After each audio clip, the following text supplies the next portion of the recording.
Hey everyone, you are listening to another episode of the All Things Private Practice podcast. I am your host, Patrick.Casale, here in Asheville, North Carolina. Today I am joined by a good friend and colleague of mine, Katie Lemieux.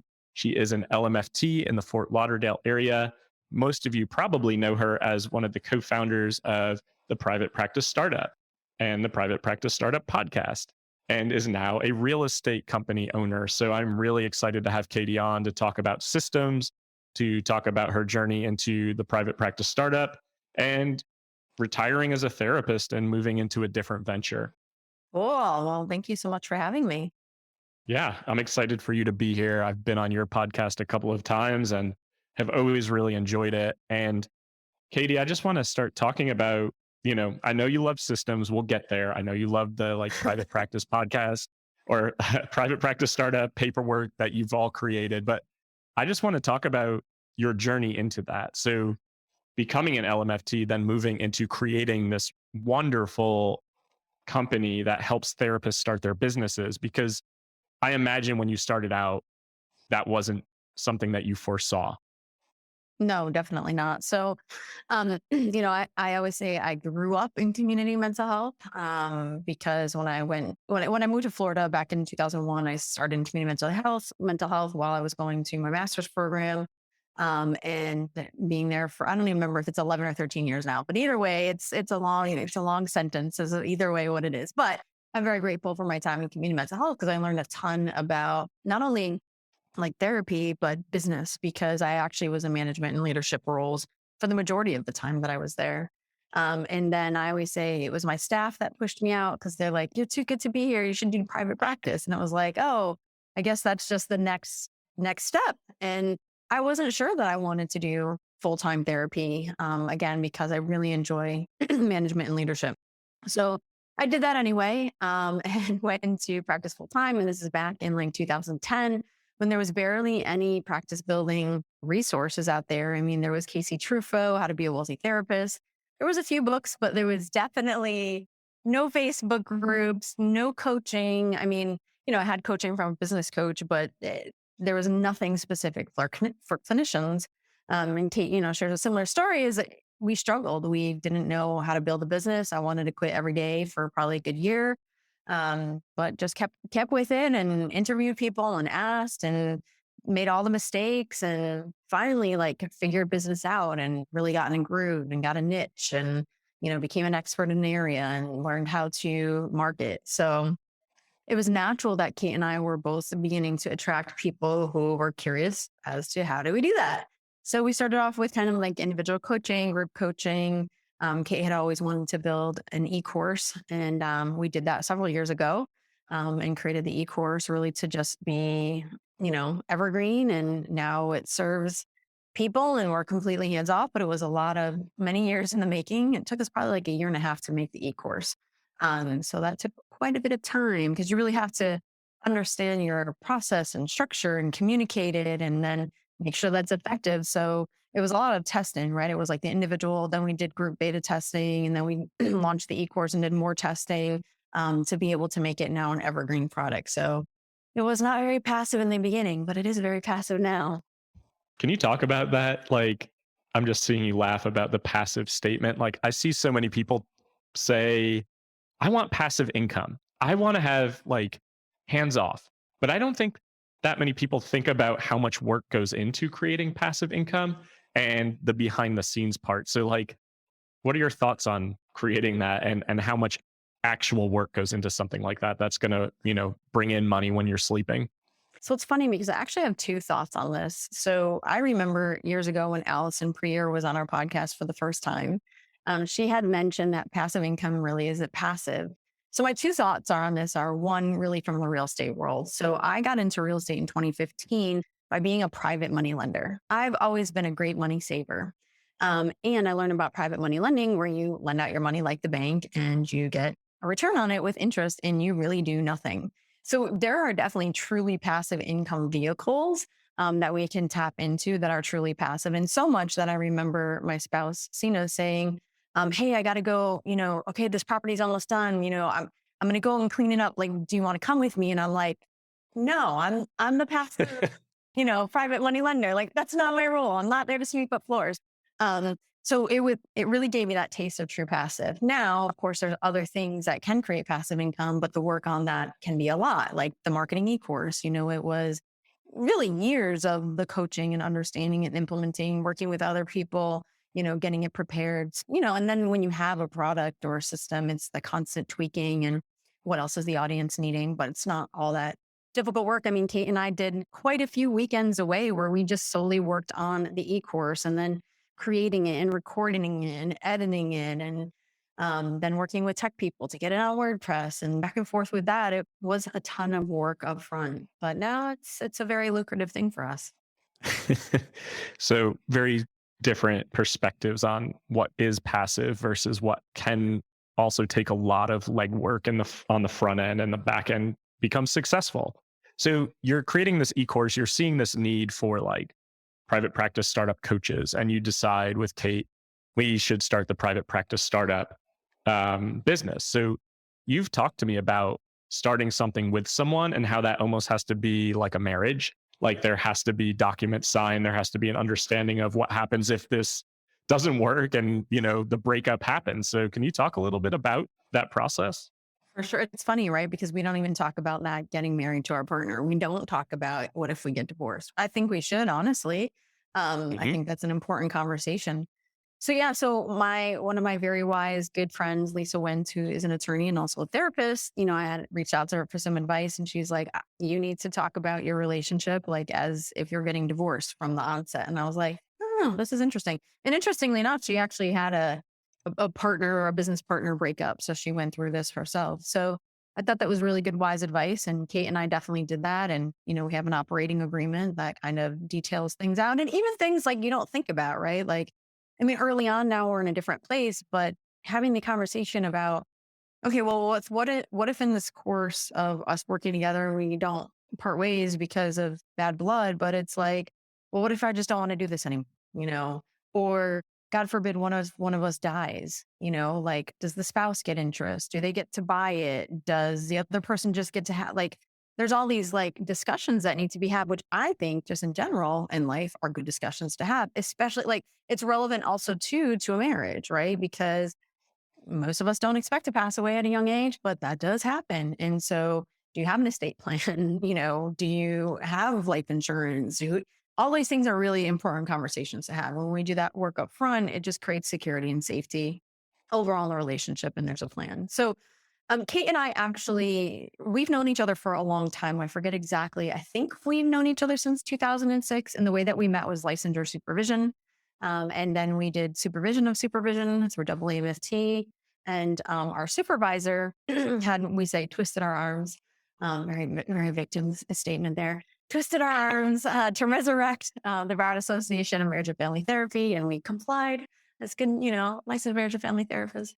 And Kate was the president, and I became the vice president of BMFT. We just realized we worked really well there. So we had an opportunity to work together a little bit before we entered into the business relationship without all like the marriage part. So we realized that we did that very well. We actually started the private practice started as K2 Visionaries, and K2 Visionaries was a local statewide training company that actually we had launched the 16-hour supervision course, for clinicians in Florida to take so that they can supervise. And then, we discussed and we wanted a bigger reach. And that's when Kate started like, looking at podcasts and things like that. And then that's where we shifted the brand into the private practice startup.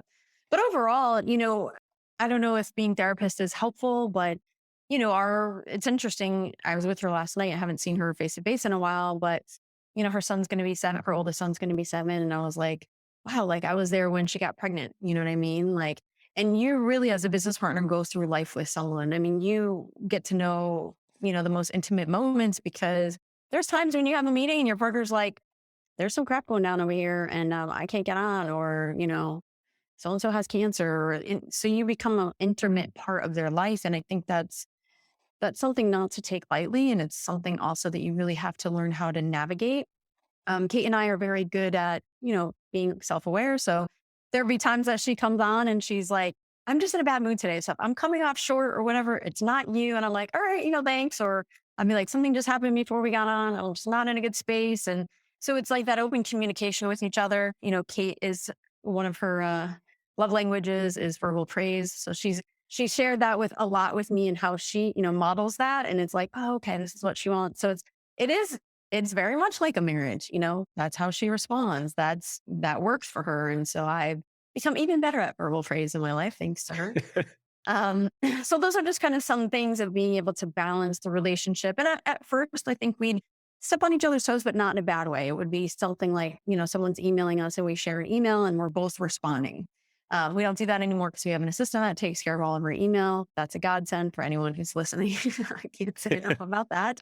But it was never in any you know, harsh way. And then naturally, a lot of our natural strengths just kind of highlighted. Like I take care of all the finances of the business. So, I'll tell her if there's a business decision to be made about money. But other than that, I'm the one that pays everybody. I'm the one that handles all our taxes. So it's just kind of naturally falls into those areas. And we stay in our lane. Sounds like really complementary roles to each other.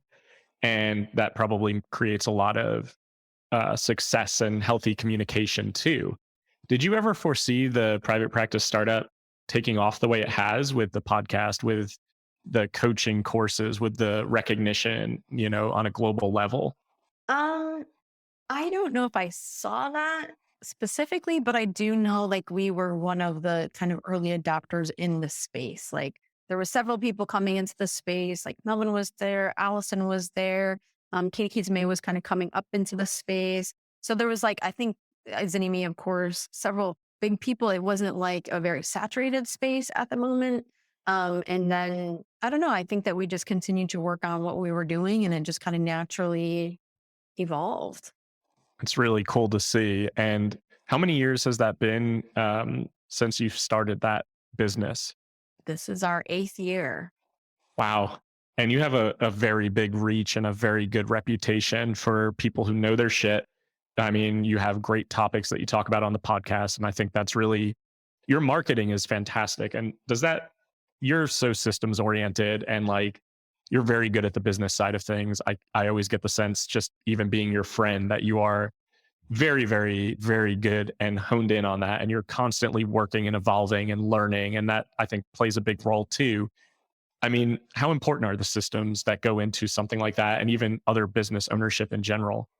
It's interesting you asked that because I'm listening to the book right now called Atomic Habits, and I'm just early on in the book, and he talks about I don't remember exactly what he said, but it's like the goal is something to achieve, but it's the system that's going to help you get there. And it's like, no wonder why I love it so much, right? Because the reality is we're recording this in the beginning of the year. Most people are like, oh, I'm going to get healthy, lose weight, whatever.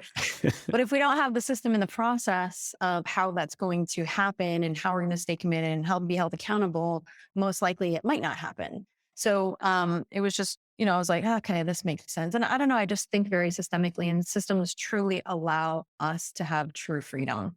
Um, what I've also known about systems, and kind of jumping a little bit into a different topic, one of the difficult things I see a lot of therapists or just people in general who want to have a big business is the hiring process, right? It's kind of like finally someone comes on, you're just ready to unload and you just want to give it all to them, but there's no system. And also to going into the therapy world, right? Like in marriage and family therapy, we learn systems and we talk about feedback loops.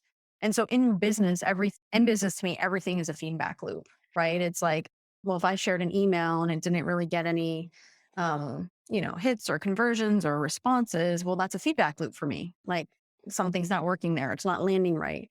The same thing in business is we're constantly looking at the system, right? And tweaking it and upgrading it or fixing it or working. You and I were just having a conversation earlier this week about, podcasts and data and stuff like that. And so knowing your system, but also then gathering the information from the system will help you improve it. So systems to me are huge. And I do think that they allow us to live a more relaxed life. And I think that's what we want, right? As entrepreneurs, we probably want a lot of similar things: to live a more relaxed life, to have more autonomy and freedom to travel or just follow other passion projects too. And I think that is such great advice. And I think that's missed opportunities a lot for people because, I mean, 99% of the therapists out there don't really understand that and don't have business training and business experience. And I think we can overlook that and maybe fly by the seat of our pants too often of like, I'm going to start a practice. I don't know how, but like it's going to happen because that's the goal. But you're right. Like the in between gets missed a lot. And I think as people grow, that also gets missed too. And then it's like, I have all these great ideas, but I don't really know how to implement them. I don't know how to put them in place so that they flow and run smoothly. And that can create a lot of like overwhelm and stress and just frustration too when things aren't going the way you thought they would. Right. And I think, part of the reason that people don't create systems, one of the benefits I would say of having a business partner is that, we just might just do something because we do it because it's easy, it's quick. We just always do it. But when you have a business partner and you're constantly reflecting back and forth to each other or things are changing, it's like, we need to change this. And it's like, oh, yeah, let's look at that. We do need to change that. Other reasons why people don't develop systems is because it is hard up front. It is a lot of like work. I remember when we developed I think it's like 30 something step podcast system, it took like a few full days to actually create that and draw it out. And, it's a pain in the butt initially. But, I laugh. And when systems work really well, we've been hosting some master classes and I was doing them at first. And then I was watching what I was doing and systemizing and documenting every little step of the way to then train her assistant. And I laughed because the first time we finally like gave it to her and she did it, I was like, could you remind me what I'm supposed to do? Like that's the beauty of how great a system works. Now I had it documented what I was supposed to do, but it was like it worked so well and so seamlessly that that's what's supposed to happen. And I also think a lot of times people don't know how to trust other people, right? They feel, and I feel like I was lucky to learn that lesson very early on in my career when I was promoted into management at 26 years old. I was a micromanager. I did not know how to trust my staff. I legit stayed and audited their charts till 11 o'clock at night because we're having an audit. And gosh, if that audit goes bad, it's going to reflect bad on me. And that's where I really began to start to do a lot of my own personal and professional growth work on how to I didn't go in to be a true leader, but it's like, how do you impact people? How do you let them know that you trust them? And how do you let them know that if they make a mistake, it's a mistake and that's okay? Even our assistant now, and our assistant's virtual, she lives in Africa. There was a time that something happened and someone like got our paperwork for free and she felt, we brought it to her attention and she felt so bad that she was willing to pay for it. And I knew that would be like ridiculous. And we actually incentivized her and paid her for her honesty and her willingness. And it was just, you know what I mean? It's like they're going to make mistakes and most stuff isn't too bad. It's not like completely devastating to a business. So, I think being able to roll with that in your business, that is going to happen. And again, it's a feedback loop, right? And we try to look at, you know, do the people that are on our team, do they have what they need to do their job? Have we asked them if they need anything else? Is this working for them? Is this in their wheelhouse? Are we putting people in positions that this is just not in their wheelhouse? So it's always a feedback loop. Always, to me, it's always a feedback loop and goes back to systems. But that's me. No, I mean, I think that's really well said. And I think that makes so much sense. I think you're right. A lot of people shy away from it because it's a lot of legwork in the front end. And it's not the fun stuff for a lot of people. It feels like torture. And Yes. I know how much you love it, but I think the majority of people are like, oh, I don't want to do this at all. But if the goal ultimately is to have something that runs seamlessly, or not seamless, but without you having to be involved all the time and to be able to step away from things and focus on other areas. And I think you're right about like trusting the people you hire. And there's two sides to that. One, I see a lot of people who don't want to outsource because maybe financially they can't, or because they can't trust other people. The thing I always hear is like, well, nobody's going to do it as good as I'm going to do it. And maybe that's true, but like you can't do it all, right? Like you can't be involved in every aspect of the businesses that you run because you'll burn yourself out.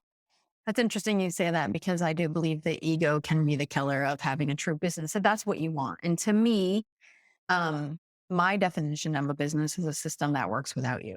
Now, if you're a solopreneur and listening to this and be like, well, it can't work without me. But I mean, that's okay because if that's what your business is, that's fine. But if you're a group practice owner and you don't want to do private practice or see clients anymore, it's always about having the option. But if you don't systemize it and learn how to trust people, it's not going to happen. And It's funny because this is a conversation in my personal life lately with someone else about, well, they want me, and time again, and all the other in the real estate world, right? It's like people fall in love with your standards and your process. Why can you go to Starbucks or wherever, fast food or whatever, and get the same product overall all the time? Because it's a process. It's not about the person that's taking your order. It's not. And that's how it allows business to grow. So, yeah, there are things that we can only do and we're great at doing. And I guess it's like where each person wants to be in their own business. For me, like I have a desire and a dream to have several multi-million dollar businesses that just completely work without me. Either I'm an angel investor in a business or I've come into a business and, help systemize it and utilize my skills, but then step back. Like that's just exciting for me. That's what I would love to do. And I know you're working really hard on that. And I know you consider yourself a retired therapist now, as I'm hearing that term thrown around a lot from a lot of colleagues that I have in this world. And did you, when you decided that was the case, like, I'm no longer going to be a therapist, I'm going to step away a little bit from private practice startup and I'm going to start really investing my time in the real estate company that you and Sina own together. Like, were there feelings, emotions around that? Like, was there, I know when I've thought about leaving the therapy world, I almost feel like I'm abandoning it. I almost feel some shamefulness, like I'm leaving the profession behind. And I wonder about that for you. 100%. And honestly, I would say it took 4 years for me to step away. And there was a few factors in that. And therapist shame was definitely part of it. I mean, Ernesto and I did a podcast on that, and we actually have it on our podcast as well. But there was some shame around that, right? Especially because people perceive you as a big figure in this arena, and now you're going to step away, and what's the impact over there on them? Other things to consider were obviously I was working 3 half days, making 6 figures. Like that's hard to leave. So that was one. And then it's like, well, what do I do next? And will I have the finances to do the next thing? But really the precipitating event was the pandemic for me, because when we went on Zoom full time, I'm sure this has been there, but I discovered I have like a slip disc and a degenerative disc in my neck. And even today, I can't be on Zoom like consecutively for hours. For the time that we first went into the pandemic and we're on Zoom full time, I was in chronic pain for 6 months. And it was just excruciating. And it was that thing that I was like, I just can't, I'm not going to be able to do this. Like I was suffering for sure. So that was like the precipitating event. But then it's like, when I had clarity, and if I really look at, and I've been saying this so much more lately, is where I'm best served, right? Like there's a sadness for me to be like, people are like, well, do you miss therapy? No, I don't miss therapy because number one, I'm just a therapist in my being. Like I'm always going to ask the questions. I'm always going to be engaged with people. I'm always going to want to know more intimate details. Like that's just who I know myself to be. But if I look back over my career, I only did therapy like full time for 7 months, and then I did it part time because I went into management and leadership. I am best served from one to many. I am best served in leadership roles. I am best served in team. I am best served in systems. And each business needs that. So it's like, I think I've, for a while now have owned where I'm best at, and not that, I loved my couples work. I enjoyed it. I enjoyed doing that, but I am not best at one to one. So being able to finally just kind of own that, I think that's also just kind of allowed some separation. And the other thing too is, man, we have an amazing industry, is that we can be successful really anywhere. Sales, marketing, hostage negotiation, and whatever it is. I mean, our skills are relevant everywhere. So, knowing that we're always using our skills, and especially in real estate, because as the dollar amount increases, people's emotions increase. So you're definitely helping people navigate a lot of stuff. And, sometimes people are living for happy reasons and sometimes they're not. So using those skills as well. I really respect that response. It shows a lot of introspection and a lot of self awareness to say, this is where I'm best served. And this is how I can help people with the skill sets that I have. And Ernesto and I have talked about this too. And stepping away from the profession in some ways brings up a lot of emotion. But then I think about, how can our skills help people in a different way? And how can we support people even if we're not doing one-to-one therapy work anymore? And I see a lot of people, because of the pandemic, maybe because of burnout, because of whatever insurance bullshit, like wanting to change how they work and, really not wanting to have 60-minute increments of their time be the sole source of their income. So I certainly understand that and respect that a lot. And I think you just made a really good point that stands out to me. Like supporting people through real estate ventures, you have to put on a therapist hat sometimes. Like you have to be able to calm them down. You have to be able to help them regulate, support their decisions, validate and reflect. I mean, and you're right, our skill sets are so transferable. I often see therapists not be able to understand that or think about how those skills can be applicable elsewhere. Do you ever see that? Like, what else could I do if I wasn't a therapist? Mm. Well, to answer the first part of the question, all the time, and like Kate and I constantly drill into therapists that you are primed to be amazing marketers.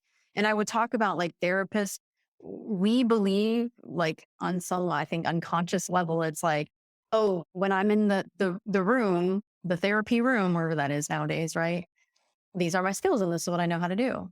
And it's like, but no, even as a supervisor, your therapy skills are, it's like when you come out of the four walls or the couch or whatever, like your skills are so applicable. And Kate and I always talk about therapists do make the best marketers. Why?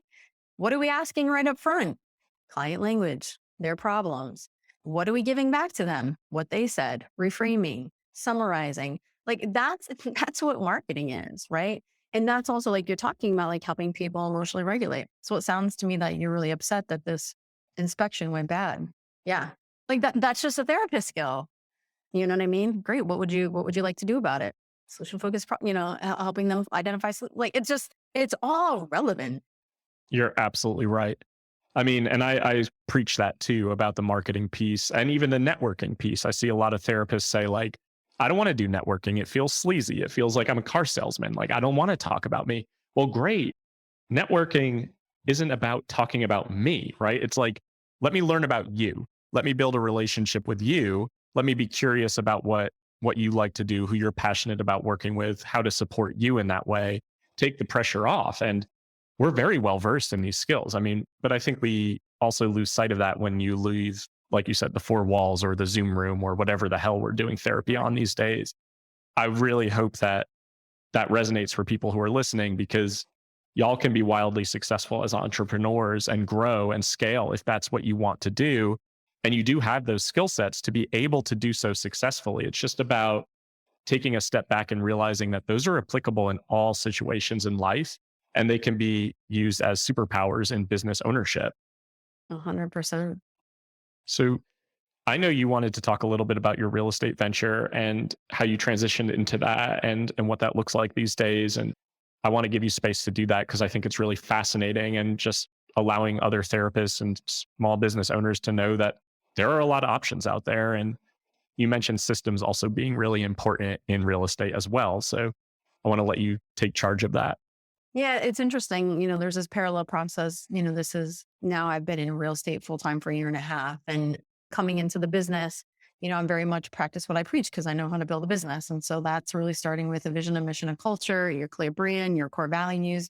And it literally took us 8 months to figure that out. So I felt very like stuck, like it's hard then to identify the ideal client if we don't know this. And finally, it kind of all came together, which I see and has happened even as a therapist. And so finally all came together and it just felt right, right? And we have our name and our brand. And even now, today, we're still even honing in on our niche and our ideal client even more because just like as many therapists experience, you don't come into this field being like, oh, I'm going to work with addictions, especially teens and this certain population and the LGBTQ community. And that is what I'm going to do. I was called to do that. Hooray. No, it doesn't really work that way, right? Like, you do your internship. Well, I like that. Or I definitely know I don't want to work with that, but I'm not really sure. So it's kind of been this like navigation process. And as we've gotten more clear, it's like, okay, this feels right.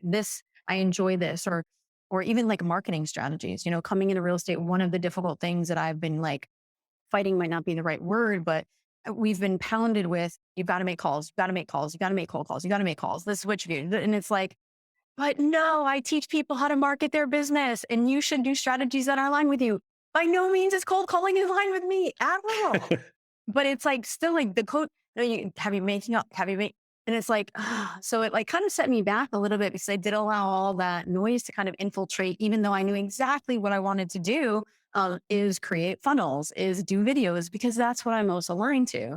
So now I'm finally like redirecting myself. And so it's been this interesting process of having compassion for myself as I know what to do. I know quote unquote better, but also just being human and navigating the role and not being so clear because I didn't come into real estate like this is exactly what I want to do. And real estate to me is very similar to therapy. There are so many options to niche in, but it's like what is aligned to you. So that's been a very interesting process. And, I'm very much, you and I are speaking about this. I'm very much like I hit the goal and it's like, okay, what's next? Right. There's no like celebration. There's no acknowledgement. It's on to the next, which is not, not a good trait of mine. And I remember, I think back in October, Kate was like, well, how's real estate going? I was like, oh, well, like double the numbers that Cena had last year. And no, she's like, that's amazing. And I'm like, that is amazing. Right. And here we don't have everything worked out. Right. And it's going to evolve and stuff like that. And that was pretty amazing for that, first full year together to do what we did. So as things continue to get aligned, and it's hard, right? Like as humans, we want to have that done now. Right. I remember when I designed my first website, you just like had this expectation that it's going to be up and running. Well, I'm probably on draft number 5 with my web designer going back on our real estate website. So, it's an interesting parallel process in regards to just building any business really. And also, the other thing too. So Sina and I got into real estate because as a real estate investor first, not as residential, selling residential real estate. And when I realized being able to truly have passive income investments, but also what real estate affords people in the sense of the the numerous benefits of depreciation, appreciation, cash flow, things like that, it makes a lot of sense. And it's interesting. One of the systems that I put into place several years ago when I went through, I always forget the name of it, the millionaire, I think it's called the Millionaire Mind Intensive. It was like a 3-day weekend thing. And, Dave Ramsey talks about the envelope system. I know other people talk about that and that's kind of pay off debt. Well, they talked really about a wealth building system, which was 55% is your expenses. 5% is give, which is donating to charity. And if you can't give with your money, you give with your time. 10% is education. Another 10% is like for like long-term retirement and things like that.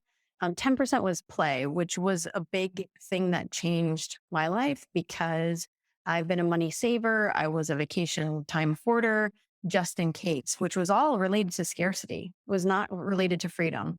So when I learned about the play box, the play, whatever, I have my own play account, is that you are required to blow that at least once a quarter. Like that's the requirement of play. And it created this new energy around money for me. And then the other last category is your financial freedom. So for me, I've kind of changed the percentages of all of that. I kind of live on a certain income and then the majority of my money goes into financial freedom. So it's exciting to me, if I'm paying myself whatever, $7,000 this week, whatever, and I have enough for expenses, I put money in play and then I'm putting the rest in the financial freedom. Because the game for me is live on this income, take as much money as you can and invest. I'd really like to be able to get up to like a $10,000 passive income a month this year. Um, and obviously real estate is the main vehicle that we do that with. And Sina's been really amazing with creative financing. I mean, they talk about that, but she's just won the game at that. I would say that most often when you're investing in investment property, you're usually putting 20% down. So our triplex that we just got, not only do we have equity in the property, we use a private money lender at first because it's all about the numbers, right? So it's still cash flowing. We actually request a little bit more from our private money lender. So we're not really putting any money out. We get money back. We have money for reserves. And then in 6 months, because there's already equity in the property, is we'll be able to do a cash out refinance and probably won't have to put anything down because there's enough equity in the property where that kind of covers that 20 or 25%. So it's really cool in that as real estate professionals, we actually get other tax benefits. So that was like one of the questions, like, well, why do you need your license? Well, number one, I want to be able to have access to everything and not have to wait for people. And number two, it offered other tax benefits. So it just made sense. Is that a long answer? You are just such a super savvy, business minded person. And it's always impressive to me because I just know that like everything you just mentioned has intention behind it, right? Like there is reason and motivation and intentionality and structure. And like understanding that there's a longer term goal instead of just focusing on the short term. And I think that's really important. Um, and what also resonated to me was like the cold calling piece, Sure. recognizing like don't put energy in places that don't light you up or don't excite you, because you're not gonna do it well and you're not gonna want to do it. And instead, right, like you said, videos and marketing and being really savvy in that end and knowing what works, focusing on the things that light you up that you're really good at. Because I think that also opens up space for growth and opportunity, and to also, ultimately bring in more resource and income because you're doing it well instead of like dredging through it and just being like, fuck, I don't want to call 200 names today. Like, that's not going to be useful in my time. Um, Mhm. and I think what I also hear you saying is just how important your time is, and how valuable that is for people too. And one thing I want to say, Katie, as a friend and a colleague, like, I hope you can take it all in. And I know we're both working on that because we both struggle with like, okay, I did this, it was successful, I'm on to the next thing. I can't even stop to like feel it or acknowledge it. And I'm just really impressed with everything you've created, and you've influenced and impacted a lot of people. So I just want to say that on this podcast and just Yeah. name it. Thank you. Yeah. Appreciate it. Um, for people listening, any advice on just startups or like things that feel really important, like some quick points that are like you should probably focus on these things or do these things if you want to be successful? I am definitely, I mean, as we've been talking most of this podcast, is I'm a lover and believer of systems. And if you want to accelerate your growth, coaching, mentoring. I mean, if you have the money to do it right off the bat, because otherwise you're just, as we say, throwing spaghetti at the wall. You're not even really clear on what you're doing and hoping something works, and it inevitably will, but it's really not the most effective way to utilize your time. It's not the effective way to grow your practice. Another thing I would say is, one thing that afforded me going into real estate is I no longer had to worry about money. Right. And so if you're in a position where you're thinking about coming into practice, is please save some money for marketing. Like that's so very important. So marketing, coaching, website. I did all the things wrong. I left even though I had like 8 to 10 clients and I thought I could leave, I was, matching my income, but I didn't plan. I didn't have money saved to invest in my business. I just think that's critically important because it's those systems that are going to help accelerate your growth, take out the overwhelm and exhaustion. I think that's just really important. And also, too, and this is probably me saying this to myself, is just also have some compassion for the journey, right? Like, I would love to have come into real estate and be like, this is our niche, this is our deal tonight, we're doing this, and I can show you here we are. And that's just not the case, but we are still having success. Um, and it will evolve. So it's just having compassion for the self of the journey. Um, yeah, that's what I would say. That's really well said. It's great advice. And I know you're also naming some of that for yourself.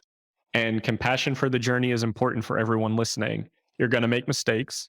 It's not going to be clear right away, especially if you're leaving community mental health and going into private practice. You may not foresee the end goal, and that's okay. Be compassionate when you get into perfectionism mode, when you feel like the website isn't good enough, the Psych Today profile is not good enough. Just allow it to be visible. I believe that present and visible is better than non-existent. And I really like Katie's advice about, understanding the importance of marketing and website, and just you have to treat your business like a business if you're going to be a small business owner. And I do think we throw things against the wall to see what sticks, because a lot of us don't have business training in the therapy arena. And I know a lot of you coming out of community mental health maybe don't have the money saved up for some of those things that she's mentioning, but really try to understand that by reinvesting in your business, it's going to create growth and success and just more revenue in the long run. So taking the profit and putting it into marketing, putting it into coaching and mentorship, putting it into your marketing plan and your website, really crucial, really important. I think it gets overlooked a lot. So great advice from someone who has been wildly successful and continues to grow and just is very influential in the therapist communities and the small business startup communities and the coaching communities. And yeah, just a wonderful, wonderful human being to learn from. And I've learned a lot from Katie along the way too. Um, Katie, do you mind just telling people where people can find more of you and just learn more about what you're offering? Sure. Privatepracticestartup.com. Like Patrick said, we have our podcast too, which is the Private Practice Startup Podcast. A lot of stuff is on our resources section, and you check out what we do there. Our main things that we do, though, are attorney approved private practice paperwork and our e-course and coaching programs and our free podcast. And your real estate company, can you talk And my about real what that's estate, yeah. called? So our company is the homeowner's agent. So obviously real estate is overall pretty local, but one of the main pillars, one of our core values of our company is education. So it doesn't matter if you're in Mississippi or Alabama or Alaska, you've got a question about real estate, we love to talk about it. We just really want people to be educated consumers so that they can make the best decisions for themselves and their family. Our other two core values are passion and financial freedom. So we want you to be financially free, whatever that means for you, because we're working on that for ourselves and we're pretty passionate about what we do. So it's the homeowner's agent on Instagram as well as Facebook. And you can see our ever evolving website at the moment. If you catch this podcast early, you'll see all the drafts. And I appreciate that you saying that. I always think about Brene Brown, done is better than perfect. Done is better than perfect. Is that what she says? I don't know. I think done is better than perfect. I believe that's what it is. And it's funny because going back and forth on the website, I actually asked our web designer in like the first round to make it live. I was like, I want it live. We'll work on it. It doesn't matter. The longevity is more important. The directing people to the website, it'll evolve. So, yeah, thank God I got over that one, right? It doesn't have to be perfect. It took me a year to put up one of my websites because it was never done. So don't do that. I really want people to listen to that. Done is better than perfect. Everyone that's thinking about this right now, that's in imposter syndrome perfectionism mode, done is better than perfect. Visible is better than non-existent. People need to know that you exist. And another thing Katie didn't mention is how good of a social media marketer she is. Like, look at her Instagram posts, look at her Facebook posts. Like, you can learn a lot from them and what works and what doesn't. And I think that's really important to capture your personalities and your authenticity and what you are really passionate about. So I hope this was helpful. If you want to find more of me, allthingspractice.com, where my coaching courses, my retreats, and my podcast links, the All Things Private Practice podcast. Please like, share, subscribe, download, and the All Things Private Practice Facebook group. Just continue to look forward to having conversations like this. So Katie, thank you so much for making time and being a part of this. Thanks for having me. You're welcome.